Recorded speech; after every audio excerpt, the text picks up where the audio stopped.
ఓం శ్రీ సద్గురు చరణారవిందాభ్యాం నమః. ఓం శ్రీ గణేశ శారదా సద్గురు మంగళమూర్తిభ్యో నమః. ఓం నమో భగవతే వేదవ్యాసాయ నమః. ఓం నమః ప్రణవార్థాయ శుద్ధ జ్ఞానైకమూర్తయే నిర్మలాయ ప్రశాంతాయ దక్షిణామూర్తయే నమః.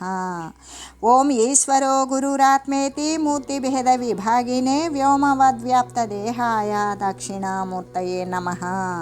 శ్రీ గురుగీత సద్గురు పాదుకాస్తవం అనేటువంటిది మరి శ్రీ జగద్గురువు శ్రీ శంకరుడు తెలియజేసినట్లుగానే, అంటే ఆయన ఏమని తెలియజేశారు అంటే సర్వవ్యాపకమైనటువంటి సర్వసత్తాక ప్రతిపత్తి కలిగినటువంటి ఏకరసమాత్రమైన ఆ పరబ్రహ్మస్వరూపాన్ని గురించి తెలియాలి అంటే సద్గురుమూర్తిని ఆశ్రయించాల్సిందే. ఎల్లవేళలా కూడా ప్రాతరే వహి మానసాంతర్భావయద్గురు పాదుకాం, ఆ సద్గురుదేవుని యొక్క పాదాలను ఆశ్రయించుకుని ఎల్లవేళలా సద్గురుమూర్తి యొక్క సాంగత్యమునందు ఆయన యొక్క సన్నిధానములో ఆయన యొక్క జ్ఞానోపదేశము చేత ఆ దీక్షను అనుసరించి ఆయన యొక్క కరుణకు అనుగ్రహానికి నోచుకొని పరమాత్మ తత్వమునందే పరివ్యాప్తమయ్యేటువంటి స్థితి కలుగుతుంది అని తెలియజేసినప్పుడు ఇక్కడ మనం గురువు అని చెప్పుకుంటూ ఉంటాం. అసలు గురువు అనేటువంటి వాని యొక్క లక్షణాలు ఎలా ఉంటాయి? గురువు అంటేనే బ్రహ్మవేత్త లక్షణాలు కలిగి ఉంటాడు. ఆ విధంగా అలా బ్రహ్మవేత్త లక్షణాలు కలిగి ఉన్నటువంటి వాడే కదా మనందరికీ కూడా గురుడు.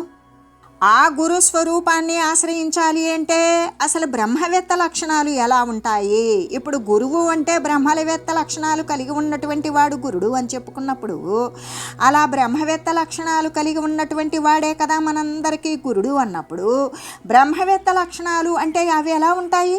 వాటిని మనం ఎలా గమనించాలి అంటే మనం విచారించి దానిని గురించి వివరించుకుందాం.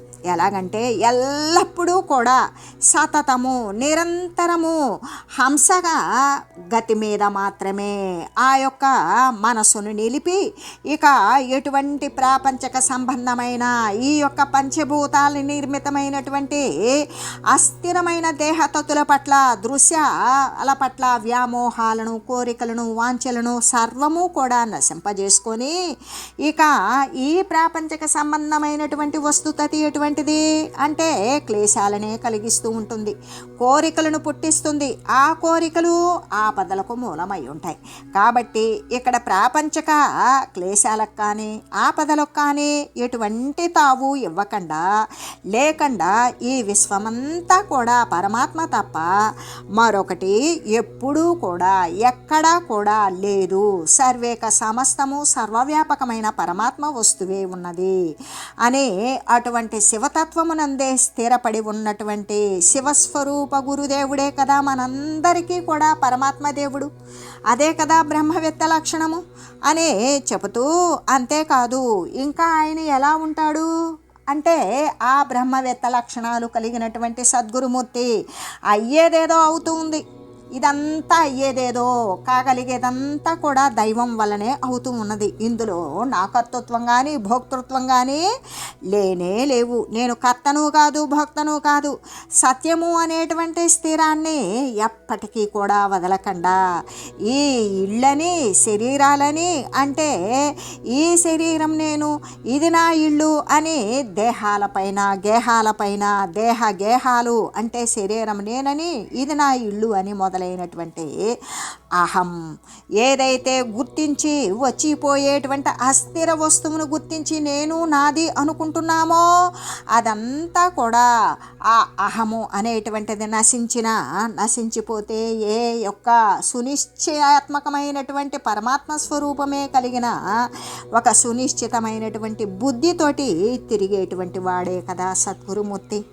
ఆయనే కదా పరమాత్మ దేవుడు మనందరికీ కూడా. ఇంకా కూడా బ్రహ్మవేత్త లక్షణాలు ఎలా ఉంటాయి అంటే కోరికలు నశింపజేసుకొని ఉంటాడు. అంతేకాదు ఆశ్రయించిన వారి యొక్క కోరికలు కూడా నశింపజేస్తాడు. దృశ్యమాన జగత్తుకు లోబడడు. ఎప్పటికీ కూడా ఆ సద్గురుమూర్తి యందు కాఠిన్యము అంటే కఠినత్వము దేని ద్వారా వస్తుంది అంటే చాలామంది ఏమని చెప్తారు అంటే విరక్తి కలిగి వైరాగ్యం కలిగి ఉన్నటువంటి వారు కటువుగానే ఉంటారు అని. ఇక్కడ కాఠిన్యం మృదుత్వం అనేటువంటిది ఉన్నదు. ఎల్లప్పుడూ కూడా జాలువారేటువంటి తీవ్రతరమైనది కాకుండా జాలువారేటువంటి దయ, జాలి, కరుణ కలిగి ఉండటమనే ఈ యొక్క సత్య వస్తువుకి సమర్థనీయమైనటువంటి అర్హత కలిగి ఉండడం. కాబట్టి ఇక్కడ దృశ్యమాన జగత్తుకు ఏమాత్రము లోబడకుండా కఠినత్వము లేకుండా ఉంటాడు. ఇంకా అజ్ఞానము శమించిపోయి శ్రీ గురుదేవుని యొక్క కరుణ చేతనే, గురుదేవుని జ్ఞానోపదేశము చేత మాత్రమే జగత్తుకు కారణము. జగత్తు అంటే శరీరాలను అందిపుచ్చుకొని వచ్చినాక పోగొట్టుకునేటువంటి స్థితి. శరీరాల యొక్క రాకపోకలే కదా జగత్తు. జాయతే లీయతే ఇది జగత్తు. పుట్టి చచ్చేటువంటిది ఏదైతే ఉన్నదో ఈ యొక్క ఉపాధుల సముదాయమే జగత్తు. కాబట్టి ఈ జగత్తుకు కారణమేంటి? కోరికలే. ఈ కోరికల వల్లే మరి వాంఛలు అంటే ఇవి నెరవేర్చుకోవడం చేసేటువంటి ఈ క్రియా ఫలితంగానే ఈ దేహాలు, ఉపాధులు, జననాలు, మరణాలతో కూడి ఉన్నాయి అని తెలుసుకుంటాడు. అలా తెలుసుకొని ఈ అస్థిరమైనటువంటి శరీరాన్ని అసత్యంగానే భావన చేస్తాడు. ఇది లేనిదిగానే, మిథ్యాభూతంగానే, అజ్ఞానంతో సంభవించిన దానిగానే భావన చేసి సత్యమునందు స్థిరపడినటువంటి వాడు మాత్రమే కదా మనల్ని అందరినూ ఉద్ధరించగలిగిన వాడు. తనను తాను ఉద్ధరించుకున్నటువంటి శ్రీ గురు చక్రవర్తి మనల్ని ఉద్ధరించటానికి కూడా సమర్థవంతమైనటువంటి వాడు అనే ఇదే కదా బ్రహ్మవేత్త లక్షణాలు. ఈ శరీరానికి ముందు ఏముందో తెలియదు. శరీరం అనేటువంటిది పతనం అయిపోతుంది. పతనమైన తర్వాత ఏముంటుందో కూడా తెలియదు. అంటే ఈ శరీరానికి ముందు కానీ వెనుక కానీ వాటి యొక్క స్థితి యొక్క రహస్యం ఏంటి అంటే ఇక ముందు ఏదీ లేదు, తర్వాత ఏదీ లేదు. ముందు ఏమై ఉన్నామో మనకు తెలియదు. శరీరానికి ముందు ఊహించుకుంటామే కానీ స్పష్టంగా మనకు తెలుస్తుందా? తెలియదు. ముందు ఏమై ఉన్నామో, ఏమి శరీరాన్ని ధరించున్నామో, ఈ శరీరం పోయినాక మళ్ళీ ఏమై పుడతాము అనేది తెలియదు. అంటే ముందు వెనుకలు లేనటువంటిది కదా.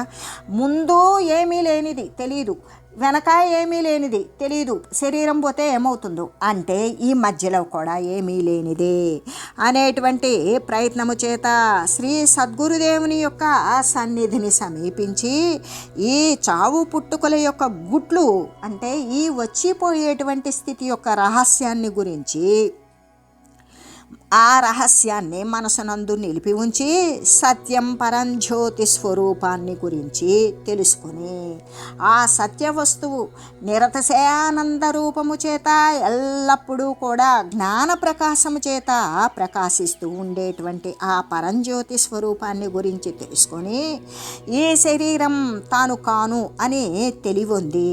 అంటే తనువు తాను కానని తెలివొంది పరమాత్మయే తానని సంతోషపడేటువంటి వాడు ఎవడైతే ఉన్నాడో అటువంటి మోదాన్ని పొందేటువంటి వాడే కదా మనందరికీ కూడా సరి అయినటువంటి గురుడు. ఆయనే, అదే కదా బ్రహ్మవేత్త లక్షణము అనేటువంటిది. అంతేకాదు ఇక్కడ స్థావరము, జంగమము అంటే కదిలేటువంటిది, కదలనటువంటి రూపాలలో కూడా అనేక దేహాలతో ఉపాధులతో వెలిగేటువంటి అన్నింటికీ కదిలేటువంటిది వెలిగేటువంటి కళ ఏమైతే ఉన్నది అంటే ఒక్కటే ఉన్నది. దానిని విచారించి చూస్తే నిజమింతే. అంటే అనేక రూపాలకి అనేకము అన్నప్పుడు మనం భిన్న ఉపాధులలో కూడా ఉండేటువంటి చైతన్యం అయితే ఒకటే అయి ఉన్నది కదా. దోమలో కానీ ఏనుగులో కానీ సర్వేక సమస్తమునందు కానీ పిపీలకము అంటే చీమ మొదలుకొని బ్రహ్మ పర్యంతము సర్వేక సమస్త వస్తు రూపాలలో ఉండేటువంటి ఏ చైతన్యం అయితే ఉన్నదో అది ఒకటే అయి ఉన్నది. ఇతరంగా భావించేటువంటి ప్రత్యేకత్వాన్ని అనేకత్వాన్ని కూడా ఆపాదించేటువంటి చింత ఏదైతే ఉంటుందో ఆ అస్థిర చింతని పెకలించి వేస్తాడు. ఆ అస్థిరమైన ఆలోచనను నశింపజేస్తాడు. ఆ నశింపజేసినటువంటి వాడు మాత్రమే కదా బ్రహ్మవేత్త అయినటువంటి గురుడు మనలను ఉద్ధరించటానికి కడు సమర్థనీయుడు అని చెబుతూ, ఇంకా కూడా ఏమాత్రము కూడా ధనాశకు లోబడడు. ఇంకా తనకు తానే ఏమాత్రము మోసాన్ని పొందడు. తనకు తాను మోసం ఎలా పొందుతాడు అంటే, వచ్చిపోయేటువంటి దేహాలను సత్యమని భావిస్తే తను తాను మోసపడినట్లే.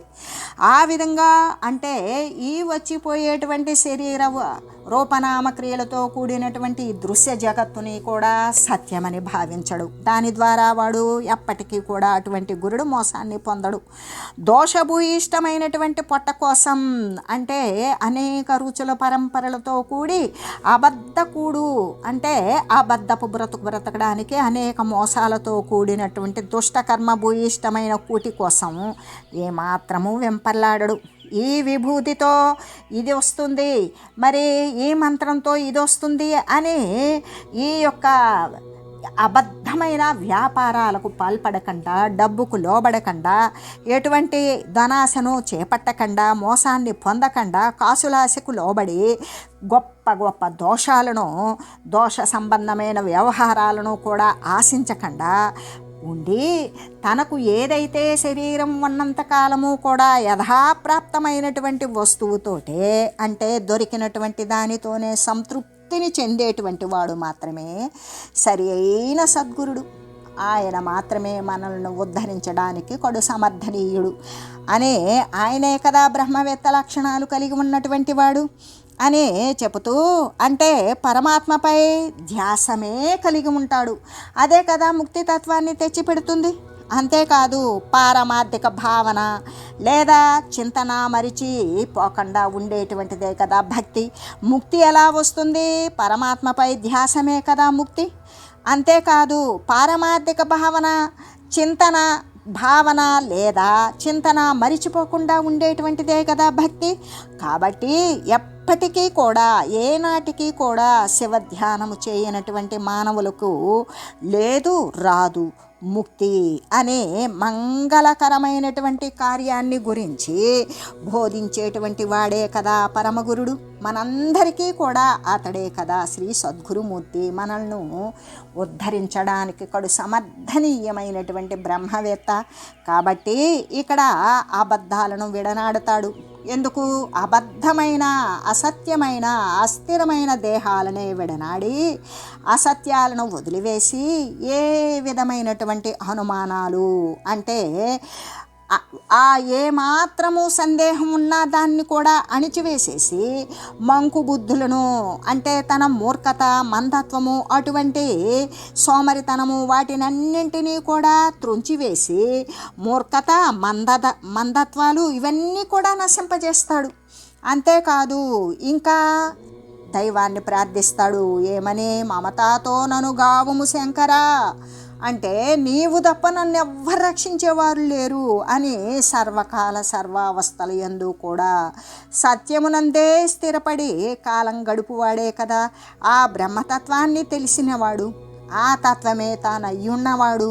తనను ఆశ్రయించిన వారికి బ్రహ్మపదాన్ని పొందింపజేయగలిగినటువంటి వాడు మాత్రమే కదా బ్రహ్మవేత్త. అంటే మనల్ని సముద్ధరించగలిగేటువంటి సర్వసమర్థుడైనటువంటి సద్గురుడు అని చెబుతూ, ఈ విధంగా సద్గురుమూర్తి యొక్క బ్రహ్మవేత్త లక్షణాలను గురించి తెలియజేసి ఇంకా కూడా ఈ శ్రీ గురుగీత అనేటువంటి గ్రంథరాజాన్ని ముగించుకునే ముందు శ్రీ వ్యాసాశ్రమ గురు పరంపరా స్తోత్రాన్ని ఒక్కసారి మనం పఠిద్దాం. ఓం నారాయణం పద్మభువం వశిష్టం శక్తితాపసం పరాశరం చ తత్పుత్రం వ్యాసం వేదాబ్జ భాస్కరం. ఓం విరక్తం శ్రీసుఖం దేవం జ్ఞానవైరాగ్యరూపిణం గౌడపాదంచ గోవిందం యోగీంద్రం జ్ఞానినాం వరం. ఓం తచ్చిష్యం శంకరాచార్యమద్వైత స్థాపకం గురుం తచ్చిష్యాన్ పద్మపాదాదీన్ శ్రౌతతత్వార్థబోధకాన్. ఓం అసంఘానంద గుర్వాదీనస్మద్గురుం వరం పరంపరాన్ సంభిన్న జ్ఞానతమసో వందే జ్ఞానప్రదాయినః. ఓం శ్రీనారాయణ గుర్వాద్యాం శివలింగార్య మధ్యమాం అసంగానంద పర్యంతాం వందే గురు పరంపరాం. ఓం నమో బ్రహ్మాదిభ్యో బ్రహ్మ విద్యా సంప్రదాయ కర్తృభ్యో వంశ ఋషిభ్యో మహద్భ్యో నమో గురుభ్యః.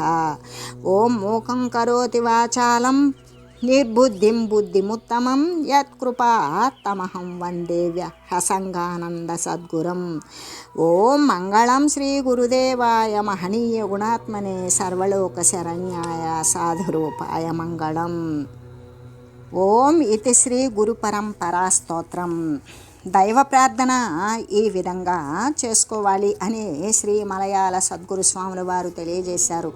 నిద్రలేవగానే ఏమని 2 చేతులు జోడించి కనులు మూసుకొని, ఓ దయామయుడగు సర్వేశ్వర, మా వాక్కు చేతను మనసు చేతను కాయము చేతను ఏ విధమైన క్లేశము ఇతర ప్రాణికి సదా కలుగకయుండేలాగున అనుగ్రహింపుము.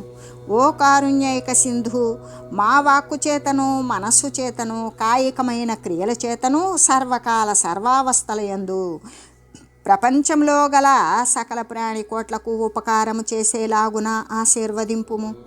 ఓ జ్ఞానైకమూర్తి పరమేశ్వర, మాయందు జాగ్రత్తావస్థ ఎందు కానీ స్వప్నావస్థ ఎందు కానీ సుషుప్తి అవస్థ ఎందు కానీ ఈ మూడింటికి హేతువులైన స్థూల సూక్ష్మ కారణ శరీరాలలో కానీ మనోవాక్కాయములలో కానీ ఎలాంటి విషయదోషములు చెడు సంకల్పములు కలుగనీయక ఆశీర్వాదము చేయుము. ఓ శాంతి నిలయ పరమ పావనమూర్తి, మాపై ఎవరైనా నిందల మోపినను అపకారము చేసినను నిరుత్సాహము కలుగజేసినను వాటినన్నింటినీ కూడా సహించుకొని వారి దుష్కృత్యాలకు వగచుచు మా నిశ్చిత దైవ కార్యము నుండి దైవ ప్రాప్తి రూప లక్ష్యము నుండి మనసు కొంచెమైనా సరే చెలింపకుండా ఉండేలాగున అనుగ్రహింపుము. ఓం నత్వహం కామయే రాజ్యం న స్వర్గం నా పునర్భవం కామయే దుఃఖతప్తానం ప్రాణినామార్తినాశనం. శ్రీ గురుదేవుని నామావళి.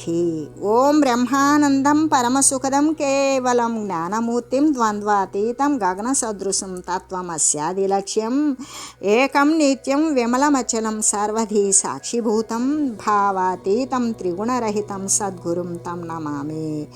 ఓం శ్రీ గురుమూర్తయే నమః. ఓం ఆనంద ఉపుషే నమః. ఓం ఆచార్యాయ నమః. ఓం ఆదిమధ్యాంతరహితాయ నమః. ఓం దయానిధే నమః. ఓం సత్యజ్ఞానానందరూపాయ నమః. ఓం సదాచారాయ నమః. ఓం యోగయో నమః. ఓం యోగయోనయే నమః. ఓం ప్రజ్ఞానఘనాయ నమః. ఓం పంచకోశ విలక్షణాయ నమః. ఓం కోటి కందర్ప సుందరాయ నమః. ఓం శ్రీ గురుమూర్తయే నమః. ఇది శ్రీ గురునామావళి సమాప్తం. ఇప్పుడు విజయఘోషలు అనేది తెలియజేసుకుందాము.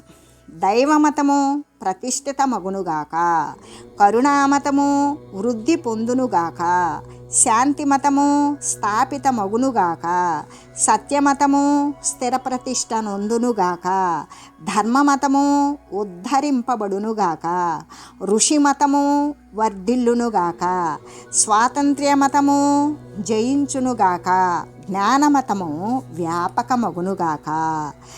ఈ విధంగా అంటే చరాచర సుఖాభిలాషి అయిన శ్రీ మహర్షి సద్గురు శ్రీ మలయాళ స్వాముల వారు ఓం లోకా సమస్త సుఖినో భవంతు. ఓం శాంతి శాంతి శాంతి. ఓం తత్సత్. ఓం మంగళం శ్రీ గురుదేవాయ నమః. ఓం మంగళం శ్రీ గురుదేవాయ మహనీయ గుణాత్మనే సర్వలోక శరణ్యాయ సాధురూపాయ మంగళం. ఓం లోకా సమస్త సుఖినో భవంతు. ఓం శ్రీ సద్గురు పరబ్రహ్మార్పణమస్తు. ఓం తత్సత్. శ్రీ గురుగీతా శాస్త్రము అనేటువంటిది ఈ రోజుతో ముగించబడింది. శ్రీ గురుగీతా శాస్త్రాన్ని, జ్ఞానశాస్త్రము, గురుదేవుని యొక్క సేవలు, గురుదేవుని పట్ల ఉండవలసినటువంటి భక్తి ప్రపత్తులు అనే విషయాలను సవిస్తరంగా శ్రద్ధగా ఆలకించి ఆ ప్రకారం అనుసరించేటువంటి మహనీయులకు, సర్వజ్ఞులకు వీరంతా కూడా సర్వదా జ్ఞానైశ్వర్యాన్ని మరి ఆ పరమేశ్వరుడు అనుగ్రహిస్తాడు అని భావిస్తూ వీరికి సకల ఐశ్వర్యాలు పొంది వారి యొక్క వంశము అనేటువంటిది పరంపరగా అభివృద్ధి చెందుతూ జ్ఞానముతో, ఐశ్వర్యముతో వారు ఎల్లప్పుడూ కూడా సుఖాభిలాషతో శాశ్వతమైనటువంటి సుఖాన్ని పొందుతారు అనే భావన చేస్తూ ఓం తత్సత్.